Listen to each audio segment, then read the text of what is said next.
Bismillahirrahmanirrahim. Dear viewers, Assalamu alaikum. I welcome you all to today's New Bangladesh. Here, as usual, we shall discuss about new people, new politics, new economics, new culture, and overall new Bangladesh. Today in our studio, as our guest is present, Mr. Asheq Rahman. Assalamu alaikum, sir. Wa alaikum assalam. Thank you, Dr. Ramit, for having me in this program. It's a privilege and hope we'll have a new Bangladesh, which will be promising for all of us and beyond, and for our future generation. Thank you, sir. Our today's topic is evaluation on Bangladesh's banking and capital market. Can legal reform and capacity building save the future growth? Sir, at the very beginning, please tell us about you and your family. Thank you so much, Dr. Ramit. So my name is Asheq Rahman. By profession, I'm a seasoned banker. I was Deputy Managing Director for NCC Bank, and I'm also an English lawyer and legal economist. Currently, I'm working with Capital Law Chamber as senior partner. And from the family part, I'm blessed with a daughter, Athena Rahman. She is pursuing her IB at UWC Atlantic, and my wife teaches at North-South University, Farzana Chaudhry. And right now, we are going through a transitory phase in the country, and we are trying to contribute from legal and reform aspect, and we are working very closely with regulator, and we are also working very closely with our clients. Thank you, sir. What I see that you are a banker and a English lawyer as well, sir. Right, absolutely. Very nice, sir. So we can discuss about the banking sector and about the legal reforms. Well, sir, as we know that during the previous government, the banking sector was suffered a lot. And what do you think that can we overcome this during the period of our new government? The rupture that has been done, it was done this is my opinion, for about more than a decade. So definitely the state that we are currently in, Bangladesh is a very positive country, because the demography we are at set in, and the demographic dividend from the age group that we are having. So, and the promise that the new government and transformation that is in place, I think it will take time, but we are in the positive trajectory. So as we progress, we will describe each and every pieces. I'm also a certified anti-money laundering specialist, and then ICA. So from those legal and banking gamut, we will discuss and touch upon that how we can overcome this one at a moment, like ikigai, like we have to break it down into different pieces, and then we have to put all the puzzles together to come to a solution. Thank you very much, sir. In universities, I teach the statistics as well. So what I know that from 2006, we are having a demographically dividend population, youth population. Absolutely. Simply, if I say that youth population, which in the terms of economics, we call it demographically dividend population. And we'll having it for 20 or 25 years, I think. Absolutely. So it's our opportunity to utilize this demographically dividend population in all sectors, including banking and others, sir. But what we suffered that during the last regime for near about 15 years, we could not utilize it. And the banking sector suffered a lot. What I know that, sir, with the NPL ratio now at 17%, where does the responsibility lie, borrowers or bankers? Well, we are having a two-digit non-performing loan at this point in time. So this is what is happening, is clawing back the economy. Because if you have a asset that doesn't perform, that it doesn't yield anything for the economy, and it's a dead weight for the banks and also for the depositors. But if you ask me like whether this is a systematic solution can be given to it, the answer is yes. If we work properly, if we have the right people in the right place to handle these cases, and if we put the right governance structure in the banking system, regulatory framework, at the same time in the political system, and then in the government system, like, you know, whoever is running the government, and then we are lucky to have one of the best person in the world, our Nobel laureate, Dr. Yunus in the help. So hopefully, if we get time and then if there is positive transition towards the democracy, then things will be setting in the right place. Right. But here, what your question is a little bit deep, that what is the sector's current position? You see, we have a lot of banks. Out of those banks, couple of banks are doing excellent, especially the foreign banks, and then a couple of local banks, they are doing really well. And if you take a look on those banks, you will see that the governance, culture, and then the way they have equipped their resourcing, because of that, these banks are thriving. Vis-a-vis the banks that are going down, there are a lot of improvement scope in those capacity issue and resourcing issue. Thank you, sir. As I know that there are three types of banks, like foreign banks, local private banks, and government banks. So what can I tell you about these three types of banks? So, about the merits and demerits of this type of banks and their activities. See, we are a developing country. Yeah. So the mix is like we have foreign banks, Yeah. which we need for our transaction, for LC payments, and then also to bring in best practices. And if you take a look on the most of the leadership in the banking sector, so these are the schools to grow the leaders. They learn the best practice, and they graduate to the local banks, and eventually to the government banks. So the government banks that are in place, like say for instance Sonali Bank, in various places it works as an exchequer, government exchequer for the country, where the central bank is not there. So mandate is different for the government bank vis-a-vis the profit-making bank, and then the foreign bank.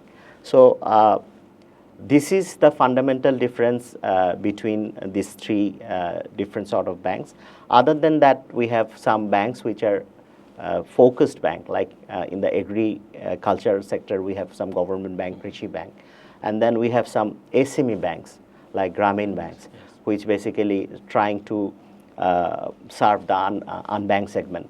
And I think it is high time that we go for digitization, so that the last mileage person who cannot be reached to the formal channel of the bank, they can get through the digital banking, and they can get the money they need, so that they can produce and they can do a lot of things. Like the women in our country, this is a blessing for our country that our women are very productive. They are producing Z goods in their house. At the same time, they are producing for their family and contributing towards the society and the country. So if we have a digitization, and if we have a balanced short-term, long-term, and mid-term growth among all the banks, like foreign, government, and then the commercial bank that we are having in the private sector, so we can make wonder. Okay, thank you very much, sir. As regards the recruitment, as you told, that right man at the right place, as regards the recruitment about the personals of these banks, do they follow the same policy, or they have different policies? Well, that's a very tough question, because you see, recruitment, sometimes what happens is some bank has short-term vision, some bank has long-term vision, some bank, like the foreign banks, they have a mid-term, short-term, and long-term vision. So based on that, they recruit their top brasses, they recruit their staffs. So if you ask me whether this is uniform for all the banks, the answer is no. Answer is no. No, as regards recruiting the top person of the bank, like MDs, or I think there is a monitoring from the central bank, it's Bangladesh Bank. Okay, do you think that this monitoring system is rigorous, I think? Well, this is again my opinion. Whenever a private entity is working in the field, they have some sort of freedom. At the same time, the regulator does the balancing bit. So if it is done in a positive manner, I think this is good. But at the same time, if you cap it, like say for instance, if you take a look on the parks and packages in our neighboring country like India and other neighboring country, the bar is not there, because they depend on the equilibrium of the market, and whatever the equilibrium sets, the salary, remuneration, parks are set by that. Vis-a-vis, we have a cap system, so maybe it's high time that we move on from the cap system, and rigorous monitoring from the regulator rather than a productivity and result-oriented recruitment who can fetch on the top brasses of the banks. They can transform the bank and then can make the our banking sector sustainable. So these are the things that I think at a transitory phase the banks, boards, and central bank should look into. Well, there are accusation of nepotism during the last previous government. Do you think that now it is better in this case? Well, that's see, as a Bengali, we are all relatives. Somebody is relative with somebody, somebody is relative with somebody. But whenever, like in the foreign banks, whenever if I recruit somebody and then if I see that he or she is my first blood, then there is a form that we say like he is my first blood, so I'm not gonna sit in that recruitment board. Okay. So what we do, we decline it. We decline it in a professional manner, which happens worldwide. So maybe this practice should be adopted in this new transformed Bangladesh that we have got by dint of a lot of youth's blood, and then the blood is still, we can smell it. So let's respect that blood and let's move on with the positive tone. The banking sector is drowning in defaults. Are banks complicit or they are the victims? Definitely, whenever you have a default, the bank becomes the victim. And whether it's a corroborative victim or it's a systemic victim, that you have to take into consideration. If that is a corroborative, there are some sort of undercurrent because of that default happens, then definitely that is a cognizable offense and that should be taken into account and they should be punished. And at the same time, what happens in our culture is whenever these sort of things happen, first the banker gets caught and the borrower stays in many cases free and the bankers are behind the bar. So maybe it's high time that we also pick the borrowers at first because they are the beneficiary, or whoever is the beneficiary. Maybe the borrower is a straw man and somebody else is the beneficiary. So the person who are the beneficiary, they should be brought to the justice system. Well, sometimes it happens, one of my acquaintances who was a banker, that he faced a problem that a borrowers, he just told that, oh, okay, I shall furnish all the documents, but 2 documents are left, I shall furnish it, give me 2 or 3 days or 1 week, okay. And he was allocated the loan, but after that, he didn't furnish those 2 important papers, and the bankers were in problem. What do you think about this type of problems? Who is basically responsible for this? Yeah, see, the monetary system we are having, the money that we use, this is called fiat money. So this is backed by confidence. So if you have confidence on the government, your money will be thriving. And if you do not have confidence, then it's gonna flunk. Like it happened in, you see now we are dollar pegged. Before that, before dollar, there were various currencies which has failed because of people didn't have faith on that particular piece of currency. What you said is we call it in legal term, good faith.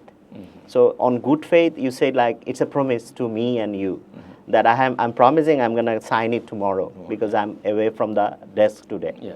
And then he didn't show up and he didn't sign it and the paper gets incomplete. So definitely this is a negligence part from the banker's perspective, but he or she is doing on good faith. So it's a catch-22. Well, thank you, sir. Now, if ACC is chasing the wrong targets, what's the right approach? Well, our anti-corruption commission is evolving right now. That's in a, I was a trainer for SSC as well in terms of AML. We trained them what to do and what not to do, what are sanctions, etc., etc. So at this phase, what ACC, what you are trying to mean is like they are catching the bankers and not the borrowers. So this is what we discussed in the earlier question that, the focus should be towards the borrower. And definitely bankers, if they have made any mistake, that should be taken into task. But the beneficiary should be taken into the judiciary under the radar first. Bangladesh's weak AML enforcement helping defaulters to escape, I think? Well, it's a capacity issue. See, if you take a look at the RCMP, like the Canadian AML system, FinCEN, even if you take a look into the system of Singapore, CAD, they have a freeze authority. CAD has freeze authority. If they want, they can freeze any asset in 1 hour. But we have a quasi system in place in the BFI, which we call Bangladesh Financial Intelligence Unit. So there are a lot of agencies that you have to liaise and then you have to work with them. So it's a little bit cumbersome work, and most of the work are specialist work because you have to have CAMs, whoever will be in the top tier or top brasses, certified anti-money laundering specialists. You need to have legal knowledge to sit and adorn onto those chairs because you have to trace the lost asset that has been gone to another country. You have to understand the legal system of that country, and you have to file the plaint accordingly. Otherwise, the money will not come back. So what you have pointed that this is ineffective, is the system is not ineffective. Maybe the capacity enhancements and the right people fitment is still needed in that vicinity, and then at the same time autonomy is needed in that particular front. Thank you, sir. We had another episode with an economist. I know there is a difference between a banker and an economist, but that economist at that time told that laundered money cannot come back. But that means he is telling that there are under-invoicing, over-invoicing. In many ways, those monies were laundered. So it will be very much difficult to bring those money back. But here you are giving us hope that it is possible. Yeah. So how can you comment on this, sir? Yeah, so I cannot comment on what the economist gentleman has commented on basis one. Mm-hmm. Maybe something he has banked on which is gone. Mm-hmm. So we call it frustrating event. Mm-hmm. Say for instance, I have laundered $2 billion. Mm-hmm. I bought one ship, mm-hmm. and the ship is sunk mm-hmm. on the bottom of the ocean. Yes. So can you bring it back? No. The answer is no. Mm-hmm. But here, if the asset is there, mm-hmm. if the money can be traced, mm-hmm. if that is not spent out, then through the legal channel and MLAT, there is huge scope that we can bring this money back into the country. Maybe this will be very daunting because legal process everywhere, because they will have their defendants. Mm-hmm. Say for instance, you have laundered money and you bought a couple of houses in various places. So you took like 30% you gave mortgage and rest you took loan. Mm-hmm. And then somehow it got frozen. So the 70% belongs to the mm-hmm. lender. So you have to go through the auction procedure, and first they will get the 70% that the bank or the institution that has funded, and then you will get the remaining 70%. And there are some limitation act in various jurisdictions. So if you do not file those cases, then that will fall into the limitation of act of that particular jurisdiction, and it will go back to their exchequer. Mm-hmm. So this is something like if you sleep now, mm-hmm. and then the money will go to their exchequer. So you will never get it back. So this is the time that we need to wake up. We need to put legal and compliance people in the right place, and then we should charge whoever needs to be charged. There are three parts to it. Mm-hmm. One is like filing the case, and before that we have to do a rigorous investigation, like track the money, whether it's illicit, etc., etc. Then that needs to be backed by your evidence. Because if you do something like and tell in the face, or if you publish in the paper, these are all hearsay. That's not gonna pass through the gateway of a judiciary system as an evidence. So you have to have concrete evidence, so that you need to. These are the evidence, these are the facts, and this is why we want the money back. So that needs to be channeled in a professional manner, in a legal manner, in a compliant manner, so that the person or jurisdiction that is dealing with, it's easier for them to track that money and give it back to you. And if you take a look at Nigeria, etc., countries, people got money back. Even from Bangladesh, mm-hmm. UK got money back. Still, there are some hopes, I think. There are big hopes. Big hopes. Okay, yes. So I can't ask you about the hacking of Bangladesh Bank. What happened? You know. Can you bring those money back? The central bank haste that happened, I'm not going to go into the critical part of it, but a significant portion of that money has been recovered. And rest are in the legal process where it needs to be recovered.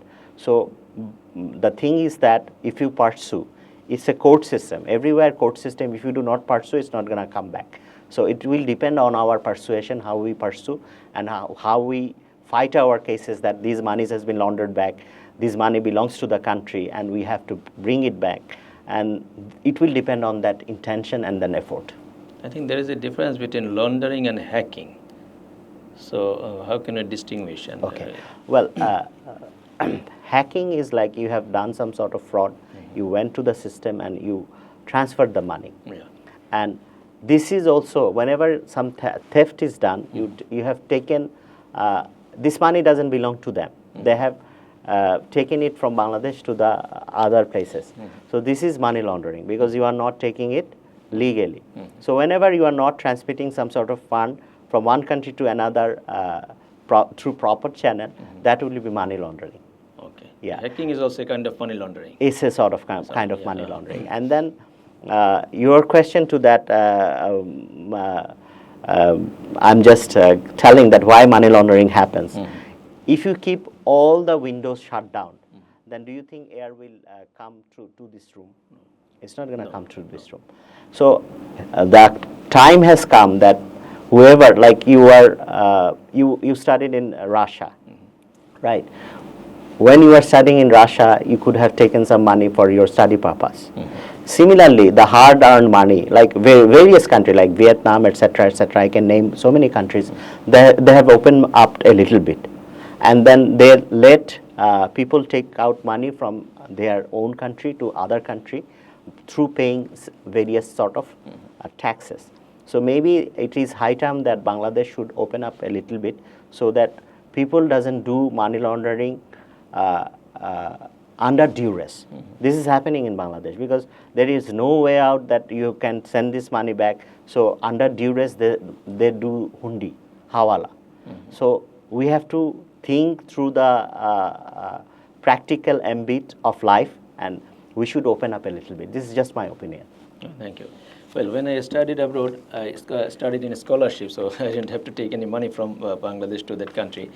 But what I faced that it's very easy to bring money from other countries to Bangladesh. But when I want to send money to somewhere, it's very much difficult. I don't know what's now. I faced during my time that for a publication I had to pay $58 or like this. But it was so difficult for me to pay that money. I don't know whether it has get better or not. I don't know. See, I hear you. See, whether you send $58 or 58 million, that has to go to the we have FX regulation, foreign exchange regulation. So you have to go through all the gamuts of the regulation, whether it's falling under that. Right now, up to $300, you can purchase, do this and that, other than like something where a gaming site, etc., those are prohibited. You can pay through your credit card, international credit card.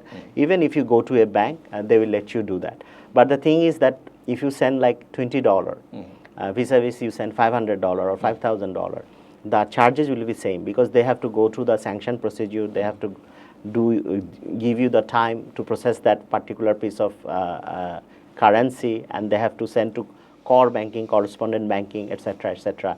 So those things are not just click. So there are certain things that, and sometimes what happens is, say you have sent $1,000, and then it came through some sort of hit. We call it hit. Like everybody, like most of our countries, first name is Mohammed, last name is Rahman. So whenever they sanction check it, it gets hit.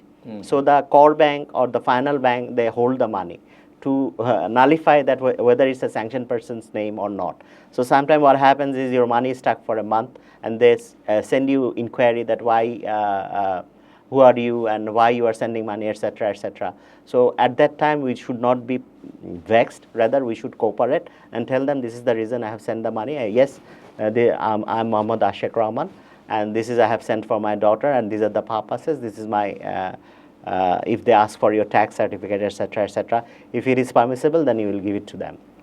Well, thank you, sir. It has been improved, I think. I think it has lot of things are improving, and we have lot of scope for improvement. Well, sir. Now, as I know that our new generation, Generation Z, are working in e-commerce with other countries, foreign countries. Okay. So, what about their money transaction? I don't know. Is it now easier, all still they are facing problems? See, Gen Z, they don't like brick and mortar banks. They want to do from their desk, and they are not like our generation, Yeah. like we played in the field, etc., under the sun. So this is a new breed, and this is a new generation, and then we have to welcome them. Yes. And they will be the future for us. Yes. So we need to adopt to this generation. That's why I said, like, we should have a digital bank. We should have eventually we should transform in 10 years from brick and mortar bank to the digital bank. Otherwise, this workforce that they are working in the foreign, because right now it's a global village. World is a global village.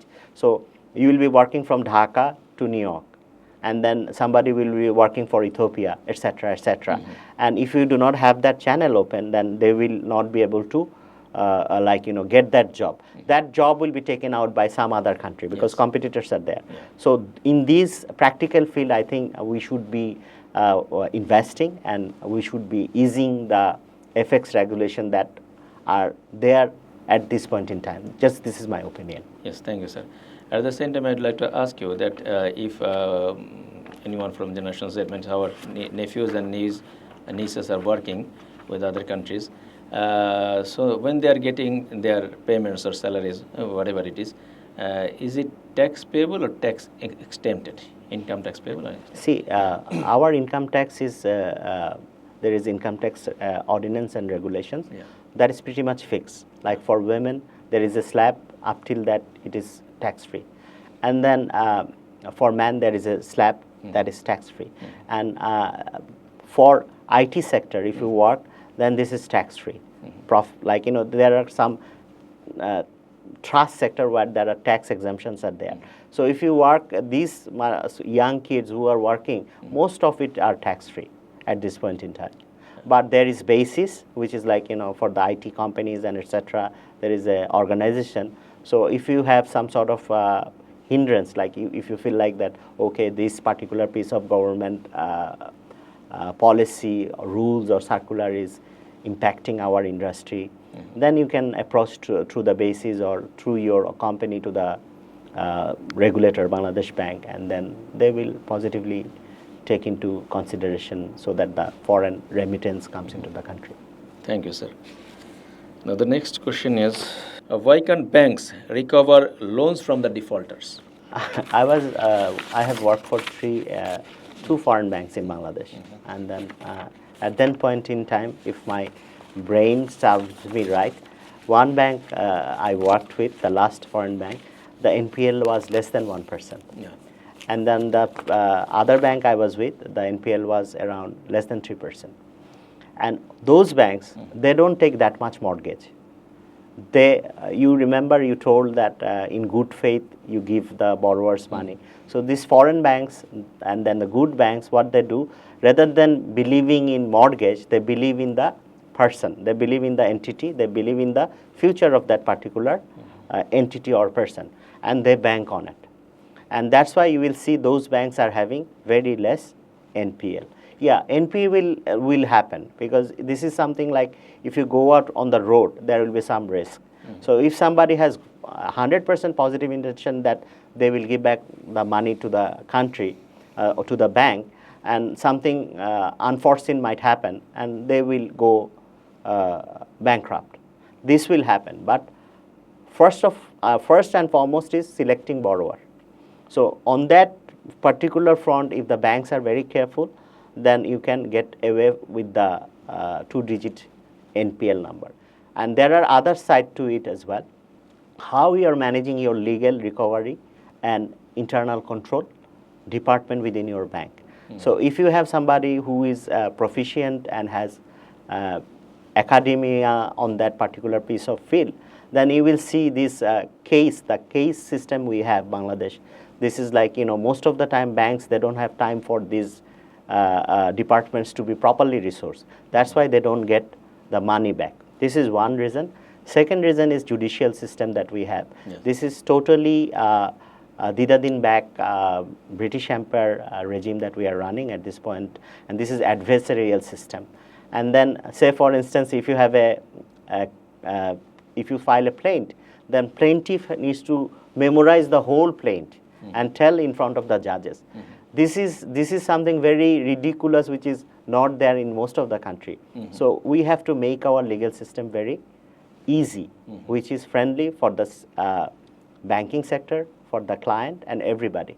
So this is high time that we revamp our legal system, and also the authoring courts. These are so inadequate, and you have to put somebody, a banker or somebody in those courts, so that ADR is done, so that they understand what is banking, because most of our judges, they are very equipped and they are very good, but sometimes what happens is these oligarchs who are big borrowers, they make the product so complex that the judges, they have very limited time. So within that small allocation of time, they give another date. So your case gets deferred.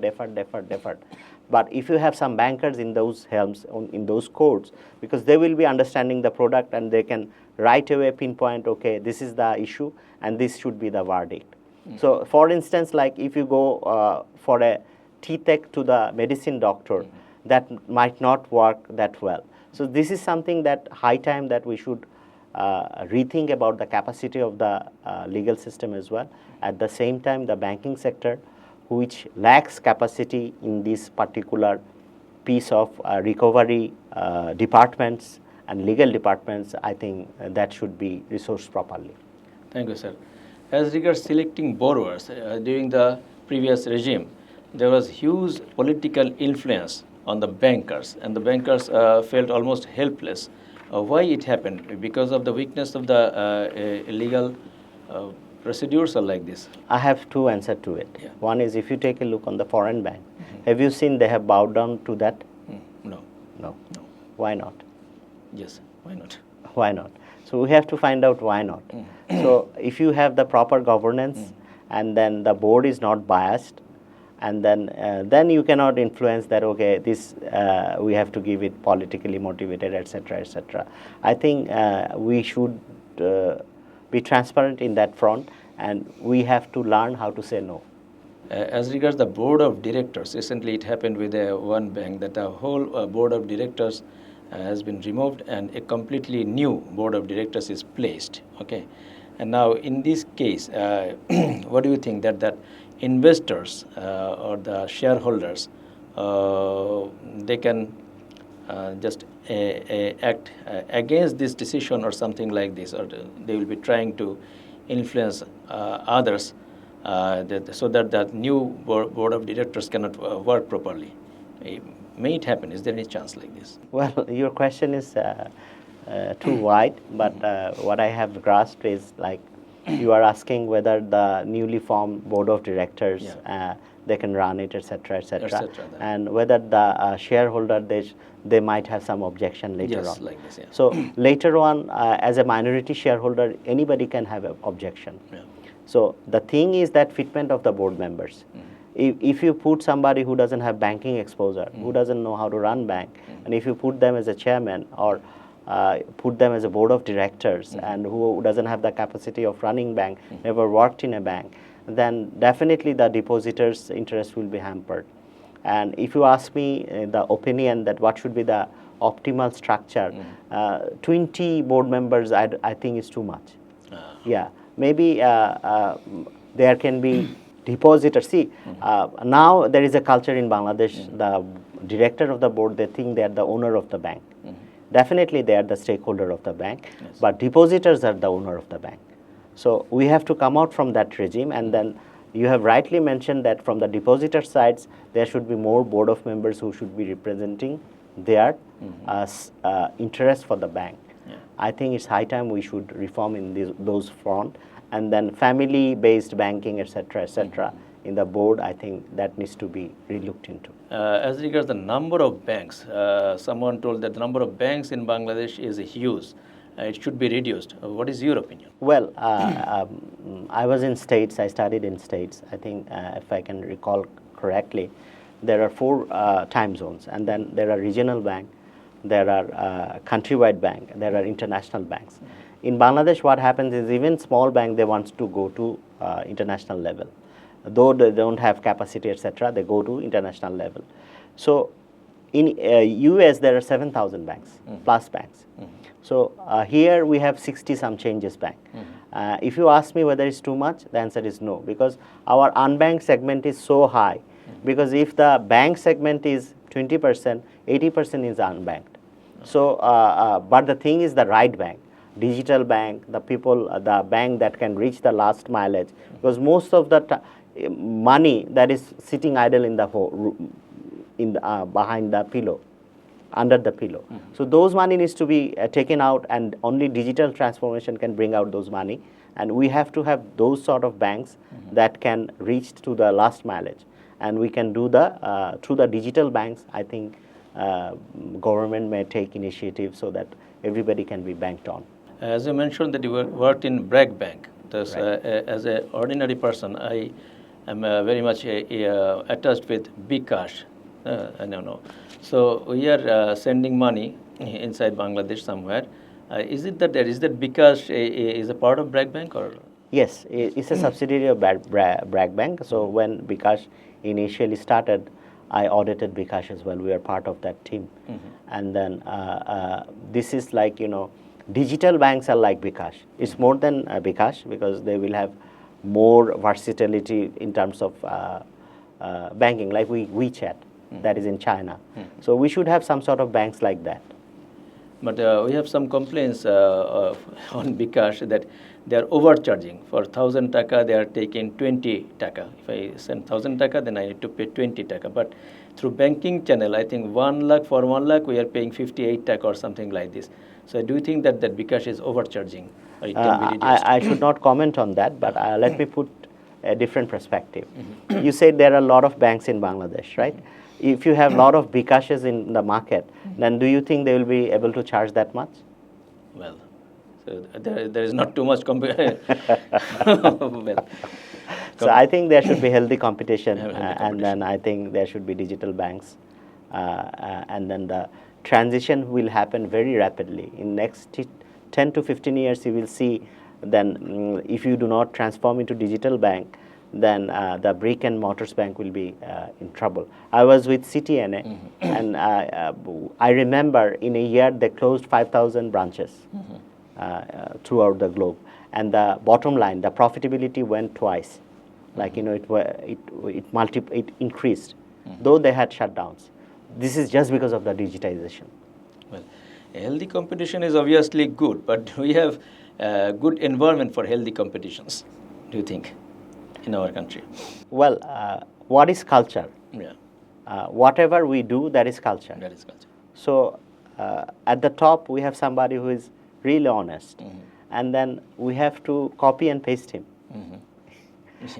Yeah, and then if we have a democratic government, if the leadership is honest, and then if you put the right resource in the right place, and then it is done through the market equilibrium rather than the East India Company, whatever system they have laid down, we are following that. I think it's high time that we get out of those systems and put efficient system into the government mechanism and then government superstructure.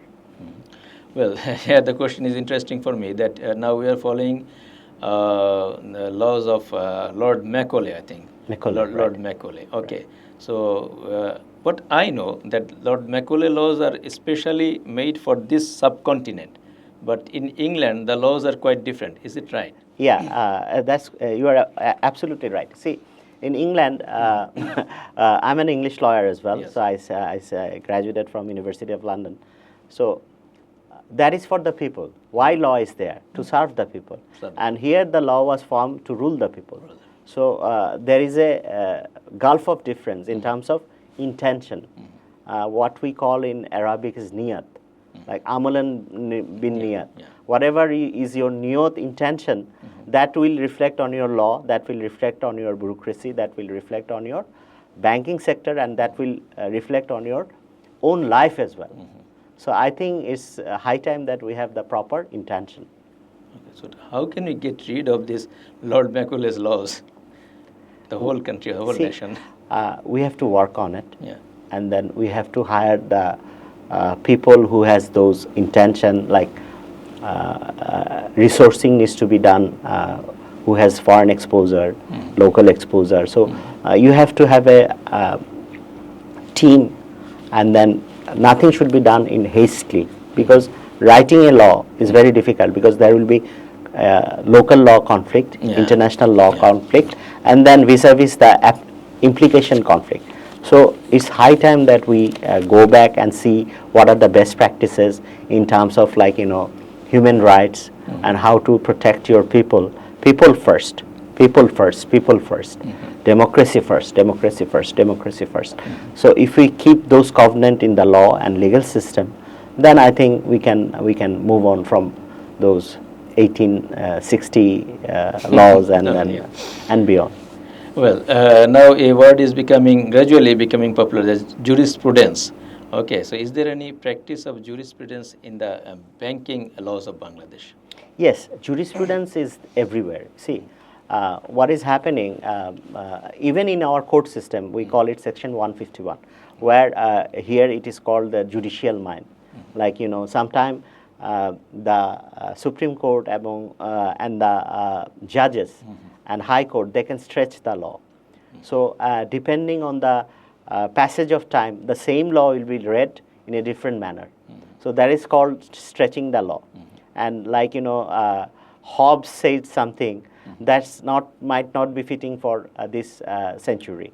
So something that is ever changing, that will be changed. But again, you are a physicist. The basic proposition will be the same. The law that has been framework, the economics theory that has been framed in, these are rapidly changing, because you see, people will be traveling, like in the galaxy, maybe in 2030 or 50, and there will be Neuralink. You will be downloading your brains, etc., etc. So sitting in those era, if you have those ancient laws, then it's not going to be helping you. Again, I'm asking, with the rise of digital banking, can this help solve some of these problems, the existing problems? Probably you have mentioned already, I think. I have mentioned about digital banking and then the reach of it. Definitely it will be a lot helping for the people, because the decision that will be taken by a digital bank, you can take loan even in the night when the bank is shut down, because these will be AI based. Yes. And like said, the person who is like, we have various types of resources. I have seen I was a teacher as well. I was a university faculty. I have seen lot of my finest students, they do hijab and they don't work, the women. So whenever you have digital bank, these women can work from their home and they can get paid. And then these brilliant women, they can contribute to the society. And then if you have a need for loan, you can go online, and if you qualify, if you have a rating system in place, which eventually it will happen, then you can avail the loan without the intervention of human. And then whether it will make the human jobs absolute, the answer is no. Because to run those banks, you will be needing human resources. So these will again create environment, ecosystem for economic growth. At the same time, these will create employment. Well, thank you. As regards digitalization, 2-3 years back, I faced a severe problem that during the Eid al-Fitr, I was outside Dhaka in a Upazila area. I went to the ATM to collect money, and that ATM was closed. Then I went to the district, and there also the ATM was closed. Later we could know that there was a hacking, and it was a severe hacking. That's why for 2 days, almost 2 days, all the ATMs of that banks were closed. So we have digitalization and we have this type of problems like hacking and others. But it was astonishing for me that how could it happen that someone is hacking the bank's account, whether we considered that the people, those who are working there in the digital section, they should be more competent or much competent. But in this case, I think that the thief is more competent. So how can you get rid of this? Well, that's a difficult question, because I don't know what scenario you are describing. Yeah, there could be some scenario where the card got, like, the credit card or debit card you are using, that got cloned. So maybe that can be one scenario. And then whenever you are doing business, you see, and there is a CC camera that records all these events. So eventually you will get your money back. So bank is there to refund you back. Yeah. So digitization is not a threat because there will be some hacking. So if you that is cost of doing business, and then from that you will the bank will learn that this is the reason it happened. So they will stop it eventually, and that's not going to happen again. Even if you ask me like, do you think there is any foolproof system? The answer is no. Yes. Yeah. How can international cooperation help in improving Bangladesh's financial system? Well, first of all, we need to be at par with the international market. See, we have a lot of resources, human resources. I was posted in Africa, I worked in US, I worked in various parts of Europe, worked in Middle East. So if you take a look at the Indian nationals, they send a lot of nurses, they send crane operators to Canada, they send auditors to Canada, health workers to UK, etc., etc. And whereas we are sending only unskilled laborers to Middle East. And Africa is a whole new world that is open. And then Indians and other countries, they're Chinese, they're filtrating that market. Even South America is also a big market. It's a huge we are market. Not exploring. Yeah. So it's not that you have to go to university and have even Korea, Japan. If you have nursing, if you have caregiver, those sort of then electrician. So those things I think that needs to be developed from a national level, from strategy level, and then we should export our brilliant resources over there, and then we can have a fantastic country. And if we have a plan for about 10, 12 years, because these are not that rocket science that you have to have 5 years education, etc., etc. No, because most of our literacy is right now in a very good shape. So human index wise, we can train them for 6 months, 10 months, and then we can export them, and we can have our exchequer back to a very high level, we can have $1 billion maybe in 5 years time if we have a proper planning. As regards producing human brains or skilled laborers, we had another episode with a maritime expert that they are producing good mariners, but after that many of them are not getting jobs. That means producing skilled people, but keeping them unemployed. So there is a gap here. So what can you tell about this? First of all, I was in airlines. I don't have that much knowledge on the maritime. But since I was a banker and worked in various places, so you are meaning like the cadets of the Marine Academy. Yeah. So we have to follow that what India is doing, what Singapore is doing. If they can export their mariners, I don't think our boys and girls they are less than them. So maybe we have to do a little bit uplifting in terms of the training that we are providing and uplifting our country. And there might be visa issues as well. Yeah. See, what happens is whenever you are an airliner, if you have a Bangladeshi passport, and then if you are a mariner, you are having a Bangladeshi passport. So people, the shipping line or airline, they don't want to employ you. Yeah. Something like that. So those things can be resolved through our foreign ministry, and the foreign ministry should be more or less. Again, this is my opinion. It should not be a day in, day out job. There should be target. They should be given target, and you should recruit the ambassador, deputy ambassador, commercial counselor who can achieve your target, not through regular mechanism who is producing nothing. So I think this is high time we need transformation. They are facing two types of problems: visa problems and unemployment problems. As we are producing, for example, we are producing plumbers or electricians. Okay, good. But now the next task is to employ them in foreign countries. But I think there is a gap here. Yes, that's what I told you. Like our foreign exchange regime is totally shut down. See, if you go to Africa, the whole subcontinent is almost empty. And if you do invest in agriculture, if you do farming and taking out resources from Bangladesh, and if the government allows, and in return they will get the remittance back in the country. So those outward looking planning should be done, because whatever we are doing, this is not gonna take us from LDC to developed and like like we cannot develop like that Western country. That planning needs to be. If you have the average planning, then you will be an average country. If you want to go and top up and then go to that level, then you have to have above average planning to make it happen. As regards exploring markets in African countries or South American countries, do they face the banking problems? Yes, there are a lot of scopes in Africa and also in telecommunication. So what happens is there are a lot of business scope. Like you spoke about BRAC. In Uganda, BRAC has a huge operation, and various parts of the Africa, BRAC is doing very well. So if we have a couple of banks, like if we have local banks that we can go international, there are a lot of business scope in those virgin market. Yeah. That is there. But yes, their business scope. But if they face problems in banking or in money exchange or like this, then it will be difficult for them, for those businessmen.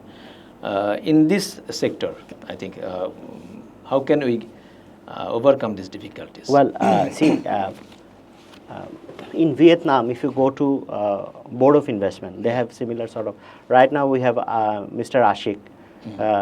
He's also from foreign bank, and then he's heading BIDA, which is like BIDA, yes. Yeah. So see the fitment he has. So maybe we should have resourcing like that, so that they are more proactive towards the solution-driven approach for the business rather than like bureaucratic system. So we have to have some sort of mechanism that will put proper people in proper place so that our business thrives, our business people gets services rather than red tapeism. Thank you, sir. Then as regards the foreign investment, okay, how can Bangladesh improve its foreign investment environment? Environment is perspective, like how the country is seeing you in the radar. Because whenever you see Bangladesh, if you are abroad, they think we are very poor. We have corruption. We have bureaucratical red tapeism. Then we have these that our currency is not stable, etc., etc. But this is one side of the story. But positive story is that even during the COVID, we had positive growth, and we beat all the region in terms of productivity, in terms of, and we are in couple of sector like RMG, we are the second largest producer. In the fish, I think we are the sweetwater fish, we are the fourth largest producer. And we have so many. This is the only country where the country land is increasing every year, year on year. And then we have huge maritime resources. Yes. So, and the demographic dividend from the population we have, if we can just harness it, trust me, we will be beating Singapore in maybe 20 years' time. Is Bangladesh at risk of FATF's grey list? Well, this is something just to for the audience sake. What happens is every now and then the country gets rated for its AML compliance. So if we once we went into the grey list, and right now again, if we do not plan on it, if we fall into grey list, then our cost of doing business will go up. So I think it's high time that our government should be careful about it, because I think next year or after that year, APG re-evolution of the country will happen, and we have to like get a good result, because what is happening worldwide, the economy is seeing some sort of fluctuation worldwide. It's not only Bangladesh, and then various countries facing stagflation, and then stagnation, and then hyperinflation, inflation. At the same time, we do not have that much GDP growth. So that means that situation is a little bit alarming for everybody, and people are losing hopes, etc., etc.